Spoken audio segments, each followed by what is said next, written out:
Господине Митрев, кои беа вашите мотиви да се вклучите во овој голем потфат за македонската кардиохирургија? Мотивите се од првиот ден од кога сум дојден. Значи, нели, може би сме имале некогаш и порано. Од првиот ден почнав да на некој начин заговарам да се тера таа трансплантација на срце. И се мина многу години уназад. Сите од тогаш па нааму политички структури што беа во здравството на некој начин ги имав и контактирано и разговарано и целата таа потреба, бидејќи трансплантацијата не е ништо повеќе како и секоја друга операција, само за посебни тешко болни луѓе. У сите вие години уназад тешко се разбираше тоа, него се сметаше дека трансплантацијата е нешто така. Многу ретко или така некоја операција која сега така, јас сакам да ја правам за да, не знам, малте не заради мене, а не заради пациентите. Сето тоа и некогаш и јас кревав раци, бидејќи не се наоѓаше на разбирање и тие пациенти така си завршуваа како што и завршуваа. Во последно време, тоа е последните 2 години се некако раздвижи сето тоа, поготово од минатата година кога почнаа да се дозволија да се прават операции на така наречено вештачко срце за пациенти кои се во терминална состојба и да и се вгради таква пумпа која е едно премостување до трансплантацијата. И со тоа се увиде малку пошироко и во јавноста дојдоа до израз такви луѓе, тоест такви пациенти кои се млади, кои се погодени од една болест, од чисто здравје некогаш, значи од една вирусна инфекција, од една бактериска инфекција и доаѓа до воспаление на срцевиот мускул и на крајот завршува со една тешка инсуфициенција која со ништо друго не може да се помогне. И кога јавноста малку ги виде тие судбини, тогаш веројатно и сознанието за трансплантацијата некако почна да се менува. И ова е неминовно, бидејќи, пак ќе речем, у сите овие години можеше и многу порано да се случува сето ова.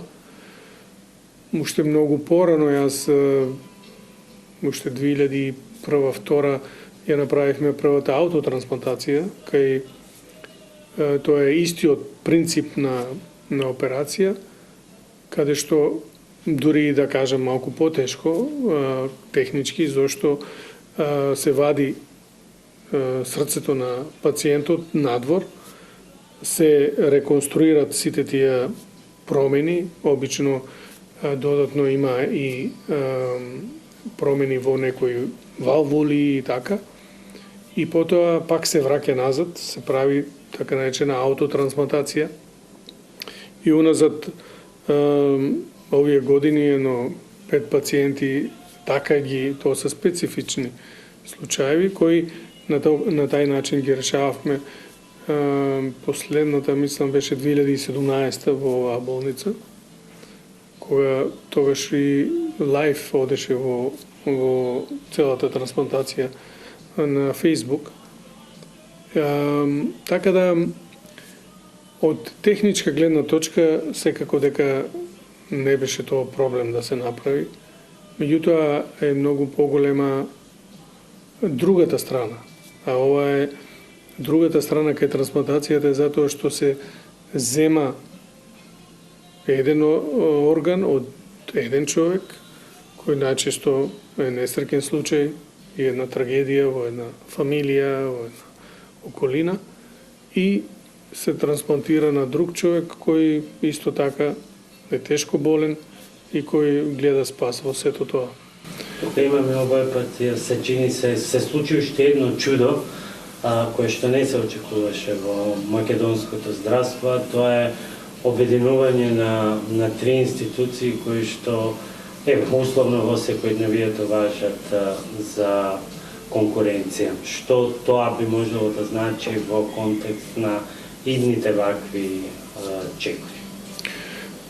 Па многу може да значи, бидејќи ти си долги години во новинарството и знаеш дека колку беше то иако непотребно, ама беше сето тоа спротиставено, јавно, приватно, некако се тие сите институции беа, да кажеме, некакви конкурентски релации. Со ова е еден добар исчекор и показател дека сепак политиката може да го тоа направи, да биде и такако едно и да сите ние, како што ни е и примерната дејност и задача, да се бориме за доброто на пациентите. Дали јас ќе отидам и таму ќе направам нека операција или од таму ќе дојдат тука, сето тоа треба да се разбере како една нормална соработка. До сега тоа не беше така, за жал. И мене ми некако стана и јасно дека замисли, само теоретски, да сета оваа работа ја направивме тука. Јас сум сигурен дека немаше да има позитивна конотација. Него одма ќе имаше во медиумите зошто тука, кој му дозволил, зошто му дозволил и така натаму и така натаму. Ова беше еден добар исчекор да разбереме дека ресурсите во здравството, а поготово во врвната медицина, се многу мали. И ние како држава треба тоа да го ставиме на една страна и да го искористиме за доброто на сите. Било какви поделби само штетат највише за пациентите, бидејќи таа експертиза е тука, меѓутоа која е расцепкана, поделена и едни против други, резултатот секако нема да биде тој кој е потребен за тие најтешко болни. И тука е и можеби најголемата работа и најголемиот исчекор досега покрај оваа трансплантација, да не, така да кажам, обедини, да заедно почнеме да решаваме проблеми кои се тешко решливи. Ќе остане ли на ова и кои се според вас предизвиците на овој план, бидејќи знаеме дека ги има многу, што од законски аспект, што од впрочем и средината во која што живееме, бидејќи се уште донирањето органи не е заживеано на потребите. Секако, исто ова мислам дека даде еден голем импулс луѓето да разберат што значи донирање на органи. Исто и таа регулатива. Значи, регулативата се решава, ако се сака, многу лесно. И мислам дека не постои нешто што не е во тој поглед можно да се реши, бидејќи тоа зависи од нас. Штета ако не продолжи, штета е за многу луѓе кои чекат за таква операција. Штета е и сигурно со ова сето сега што дојде до јавноста вака, дека луѓе кои се унесреќени или фамилии кои се во таква состојба, дека можеби нивната доверба према органот донорството сега е можеби подобра или појасна. Така да и ние имавме пред неколку месеца млад пациент кој можеше да биде донор, кој имаше голем тумор во мозок и кој тука кај нас беше донесен да го така до последните денови да го испратиме. Меѓутоа, да кажам, и фамилијата, и мајката беше, бидејќи една хронична болест, можеби ќе беше една утеха за неа во однос на тоа дека некои органи ќе продолжат да живеат кај некои други луѓе. Една тешки са тие ситуации и битно е да се пристапува така како што е. И ова можеби е голем чекор да се доближи ова сето до јавноста и до луѓето да сватат таа димензија на од една страна оние кои треба да го нели на некој начин даруват органите и оние кои треба да ги примат. И ние измеѓу кои сето тоа треба да го изорганизираме, изменаџираме да биде една успешна приказна.